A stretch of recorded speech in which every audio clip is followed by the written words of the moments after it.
اور جب دین کی بات آئے تو یہ مت دیکھو میں تو 5 وقت ہی پڑھتا ہوں، یہ دیکھو کہ غوث پاک 100 ہزار رکعت پوری رات پڑھا کرتے تھے۔ دین کے معاملے میں اونچے کو دیکھو، دین کے معاملے میں اپنے سے بہتر کو دیکھو۔ جب دین کے معاملے میں اپنے سے بہتر کو دیکھو گے تو نیکیاں کرنے کا جذبہ پیدا ہوگا، گناہوں سے نفرت پیدا ہوگی۔ رسول اعظم صلی اللہ تعالی علیہ وسلم کے دیوانوں، یاد رکھو اور اچھی طریقے سے یاد رکھو، انفریٹیو کمپلیکس سے باہر نکلو، احساس کمتری کا کبھی شکار نہ ہو، اللہ پر بھروسہ رکھو، اللہ پر یقین رکھو، اللہ قادر مطلق ہے۔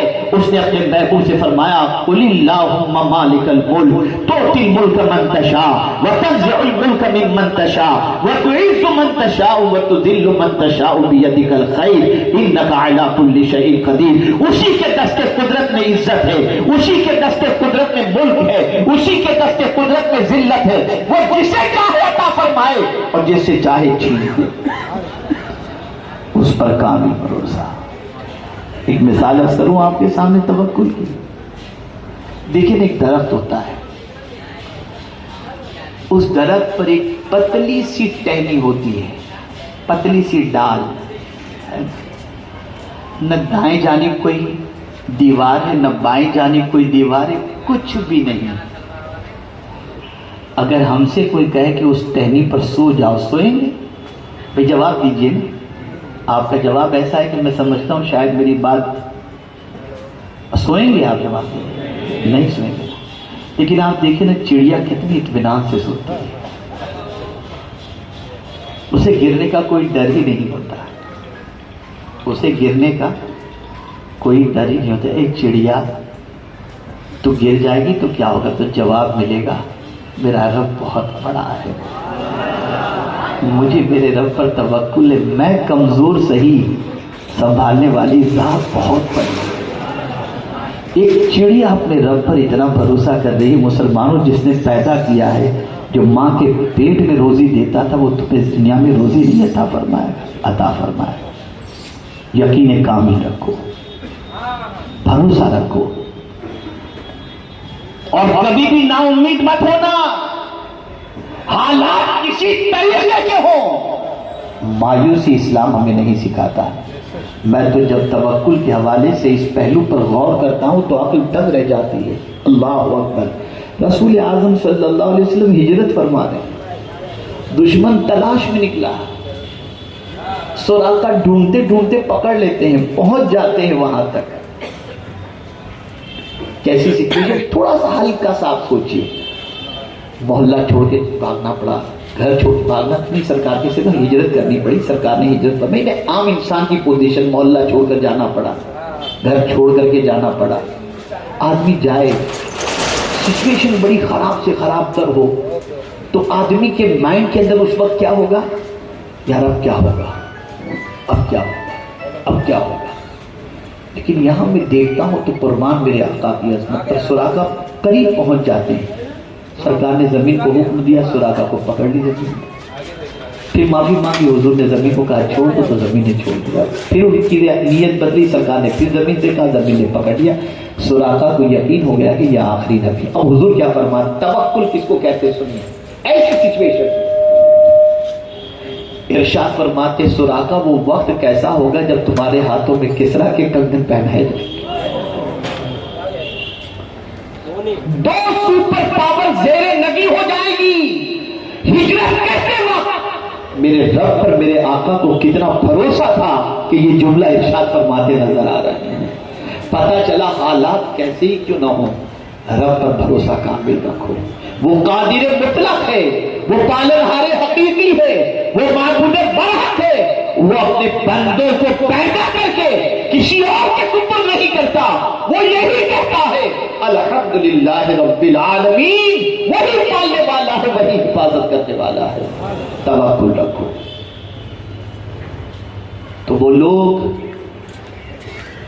جو احساس کمتری کے شکار ہو کر، مایوس ہو کر نشے کی طرف بڑھتے، چھوڑ دو اس کو، اللہ پر توکل رکھو۔ تیسرا سبب کیا ہوتا ہے؟ غلط صحبت۔ بروں کی صحبت کی بنیاد پر یہ کیفیت پیدا ہوتی ہے کہ آدمی نشے کا عادی بن جاتا ہے۔ برے کی صحبت. قرآن نے اسی لیے منع کیا کہ بروں کی صحبت میں مت بیٹھو. قرآن کہتا ہے یا ایھا الذین آمنوا اتقوا اللہ وکونوا مع الصادقین، اے ایمان والو اللہ سے ڈرو اور سچوں کے ساتھ اچھوں کی سنگت اختیار کرو. مجھے یہاں پر مولا علی کرم اللہ تعالی وجہہ الکریم کا ایک قول یاد آتا ہے. ہمارے بہت سارے یوتھ، بہت سارے نوجوان، بہت سارے اسٹوڈنٹس یہ کہتے ہیں مولانا ہمیں کوئی فرق نہیں پڑتا، ہم تھوڑی اس کے جیسے بنتے، بس دوست ہیں، خالی چائے پانی پی لیتے ہیں، تھوڑی شراب پیتے ہیں اس کے ساتھ، تھوڑی سگریٹ پیتے ہیں، تھوڑی نشہ کرتے ہیں. اب مولا علی کا قول، وہ مولا علی جن کے حکمت بھرے جملوں کی دنیا آج بھی تعریف بھی کرتی ہے اور دنیا اس کو حکمت بھرے قول کے اعتبار سے دیکھتی بھی ہے. اب سنیے، مولا علی کرم اللہ تعالی وجہ الکریم سے کسی نے پوچھا کہ کیا بروں کی صحبت کا اثر ہوتا ہے؟ اب جواب سنیے. ارشاد فرماتے ہیں برے کی صحبت کوئلے کی طرح ہے کہ کوئلہ گرم ہو تو ہاتھ جلا دیتا ہے اور ٹھنڈا ہو تو ہاتھ کالا کر دیتا ہے. اگر تم برے کی صحبت میں بیٹھو گے اس کے جیسے نہ بھی بنو، سوچ اس کے جیسی بن جائے گی. اس لیے کہ کوئلہ کبھی آپ کے ہاتھ میں سفیدی نہیں لائے گا، وہ کالا ضرور کرے گا، یا جلائے گا یا کالا کرے گا. تو برے کی صحبت یہ ہوتی ہے. اب آئیے ایک برے کی صحبت کے حوالے سے ایک واقعہ آپ کی سماعتوں کے حوالے کروں. آپ میں کہ یہاں بہت سارے ایسے ہوں گے جو یو پی، بہار، راجستھان، بنگال سے یہاں پر کام کرنے کی غرض سے آئے ہیں، کماتے ہیں یہاں پر، پھر اپنے ماں باپ کو بھیجتے ہیں.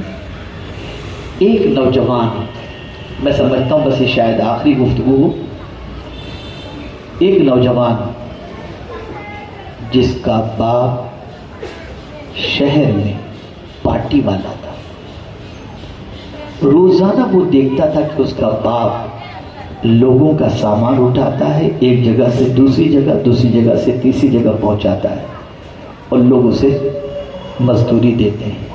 دل میں اندر سے کڑن ہوتی تھی کہ میرا باپ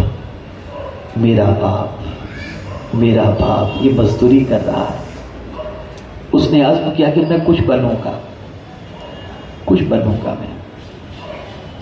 بڑا تاجر تو نہیں بن سکتا اس لیے کہ میرے پاس اتنا کیپٹل نہیں کہ میں کوئی بڑا بزنس کر سکوں. اس نے سوچا بڑا بننے کا ایک ہی طریقہ ہے کہ علم حاصل کروں، تعلیم حاصل کرنے کے بعد میں اونچی ڈگری حاصل کروں اور اس کے بعد میرے باپ کو اس کام سے نجات دلاؤں. محنت کی اس نے، بہت اچھے پرسنٹیج سے پاس ہوا، تعاون ملا، آگے بڑھا، خوب اس نے جو ہے وہ کامیابی حاصل کی.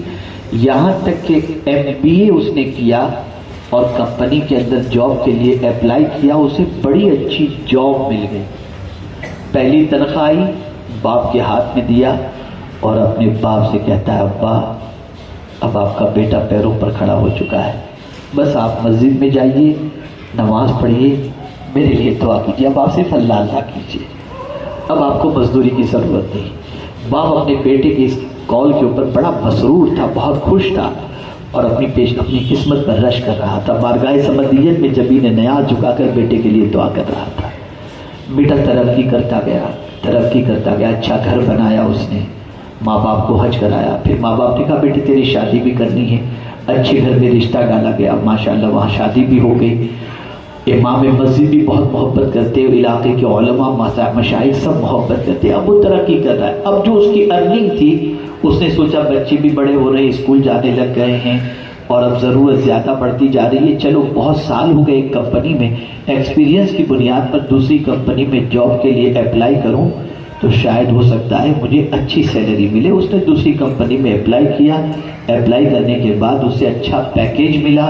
اچھے پیکیج پر پہلی کمپنی سے ریزائن کر کے دوسری کمپنی اس نے جوائن کر لی. غلط سنگت، غلط دوستی. اب سنیے، دوسری کمپنی کے اندر جاب اس نے جوائن کر لی. ایک بڑی میٹنگ تھی کسی ہوٹل کے اندر، کسی کمپنی کے 2 کمپنی کے مینیجر اور اس کو بھی مینیجر کی پوسٹ ملی تھی. یہ تینوں ایک ہوٹل کے اندر ڈنر کے لیے ساتھ میں بیٹھے اور دونوں نے شراب منگوائی، اس کے سامنے پیش کی. اس نے کہا میں نہیں پیتا، حرام ہے یہ، میں ہاتھ نہیں لگا سکتا۔ ان دونوں نے اس کو ورگلایا۔ ایک نے کہا یار یہ مرد ہی نہیں ہے، کہاں سے شراب پیے گا؟ دوسرے نے کچھ اور جملہ استعمال کیا۔ بحث ہوتے ہوتے ہوتے یہاں تک بات پہنچی کہ ایک نے کہا تعجب کی بات ہے، اتنا تو کماتا ہے، ماں باپ اور بیوی بچوں کے پیچھے خرچ کرتا ہے، ارے دوسری عیاشیوں کی بھی زندگی ہوتی ہے، پھر بار بار جوانی تھوڑی ملے گی، خرچ کر ادھر بھی۔ وہ نہیں مانا، لیکن جب اسے بہت ورگلایا گیا تو شیطان حاوی ہو گیا، شراب کی بوتل لیا، ایک ہی گھونٹ کے اندر پوری شراب پی لی اس نے۔ یہ اس کی شراب کی زندگی کا آغاز تھا۔ اب کی سچویشن اس کی یہ ہوئی کہ کوئی رات بغیر شراب کے نہیں گزرتی تھی، روزانہ شراب پینے لگا، یہاں تک کہ شراب اس کی زندگی میں اتنی شامل ہو گئی کہ کمپنی کے باس کو جب پتا چلا کہ یہ تو بالکل شرابی ہو چکا ہے، ڈیوٹی برابر نہیں کرتا، اس کو فائر کر دیا۔ اب فائر کرنے کے بعد وہ دوسری کمپنی میں اپلائی کرنے کے لیے جائے تو ایکسپیرینس سرٹیفکیٹ مانگتے تھے، ایکسپیرینس سرٹیفکیٹ کمپنی والے دینے کے لیے تیار نہیں، اور دیں تو اس میں اس کی ساری خرابیاں ایسی لکھیں کہ اس کو جاب نہیں مل سکتی۔ اب وہ شراب کا عادی کیا کرتا ہے، پہلے بیوی کے زیور بیچتا ہے اور شراب پیتا رہتا ہے، ہو گیا بے روزگار۔ پھر ماں کے زیور، آہستہ آہستہ اس کے شرابی ہونے کی شہرت اتنی ہو گئی کہ باپ مسجد جانا چھوڑ دیا، ماں باہر نکلنا چھوڑ دی، بیوی میکے جانا چھوڑ دی، بچے کسی طرح سے اسکول تو جاتے لیکن تانے سن کر کے آتے۔ باپ سجدے میں جا کر کے اللہ کی بارگاہ میں کہتا ہے اللہ وہ غریبی بہتر تھی، میرا بچہ تو راستے پر تھا، اس دولت نے میرے بچے کو بگاڑ دیا۔ ایک رات شراب کے نشے میں دھت وہ آ رہا تھا، گھر کے پاس گٹر تھی، گٹر کے پاس وہ گرا، وہیں پڑا تھا۔ امام مسجد فجر کی نماز کے لیے جا رہے تھے، اس بچے کو دیکھا، ترس آیا۔ پھر ایک جملہ علم حضرت مساجد سے عاجزانہ گزارش، امام صاحب کے دل میں ترس آیا کہ اس بچے کو کیا ہوگا، کتنا نیک بچہ تھا۔ امام صاحب نے اس کے سر پہ ہاتھ پھیرا، پانی کا چھڑکاؤ کیا، اٹھایا، بیٹا کیا تو نے اپنی زندگی بنا لی ہے، بیٹا تو چھوڑ دے۔ جواب میں کہتا ہے چھوٹتی نہیں یہ عادت، آپ ہی کوئی نسخہ بتائیں۔ کہا بس ایک ہی نسخہ ہے، ایک ہی نسخہ ہے، تیری یہ عادت چھوٹ جائے گی۔ اس نے کہا فرمائیے کیا نسخہ ہے؟ کہ دل مدینے کے تاجدار کو دے دے، دل میں حضور کی محبت کو صحیح معنوں میں بٹھا لے، اور بس یہ تصور کر کے آقا سے زیادہ انسانوں میں تیرا کوئی مہربان ہے ہی نہیں، بس تو یہ دل میں عہد کر لے۔ اس نے دل میں عہد کر لیا اور یہ پوچھا کیا یہ محبت کی وجہ سے عادتیں چھوٹ جائیں گی؟ تو جواب میں وہ عالم ارشاد فرماتے ہیں مدینے میں جب تک کہ شراب کی حرمت کا اعلان نہیں ہوا تھا لوگ پانی کی طرح شراب پیتے تھے، لیکن جب حرمت کا حکم نازل ہوا تو لوگوں نے اپنے گھروں کے پٹکے توڑ دیے تھے، اس لیے کہ انہوں نے محبت رسول کی شراب پی لی تھی۔ تو جب بچپن کی عادت نکل سکتی ہے تو تیری عادت بھی نکل سکتی ہے۔ ایک امام کی محنت کی بنیاد پر وہ شرابی شراب کے نشے سے عادت چھوڑ دے۔ یہ بات سائیکولوجیکل نفسیاتی طور پر میں اپنے تجربے کی روشنی میں عرض کرتا ہوں، ایسے لوگ دھتکارنے کے لائق نہیں ہیں، محبت کی ان کو ضرورت ہوتی ہے۔ ان کو پیار دو، چھڑکو نہیں ان کو، یہ دھتکارے ہوئے ہیں، یہ اپنی زندگی سے ہارے ہوئے ہیں، یہ کہیں نہ کہیں سے ٹھوکر کھائے ہوئے ہیں، کوئی نہ کوئی تصور ان کو پریشان کر رہا ہے۔ ان کے فرسٹریشن کو نکالو، ان کے پرابلم کو نکالو، ان کی تکلیف کو نکالو، اور یہ صرف ائمہ مساجد کی ذمہ داری نہیں ہے، ہر مسلمان کی ذمہ داری ہے، ہر کلمہ پڑھنے والے کی ذمہ داری ہے۔ وہ لوگ جو نشے کا کاروبار کر کے محل تعمیر کرتے ہیں اور عیاشیوں میں زندگی گزارتے ہیں، قیامت میں حضور کے سامنے اور رب کے سامنے کس طرح سے کھڑے ہوں گے، انہیں اس کے بارے میں سوچنا پڑے گا۔ اور جو اس چیز کے عادی ہیں سن لو، کوئی پیار دے یا نہ دے، اللہ اور اس کے رسول تمہیں پہنچ جاتے ہیں۔ پلٹ آؤ اللہ کی طرف، پلٹ آؤ رسول اعظم صلی اللہ علیہ وسلم کی طرف۔ یاد رکھیں اور اچھی طریقے سے یاد رکھیں، میرے پیارے آقا صلی اللہ علیہ وسلم کے پیارے دیوانوں، نجاست کو اگر آپ صاف کرنا چاہتے ہیں تو پیشاب سے صاف نہیں کر سکتے، نجاست ہی رہے گی، گندگی اور بڑھے گی۔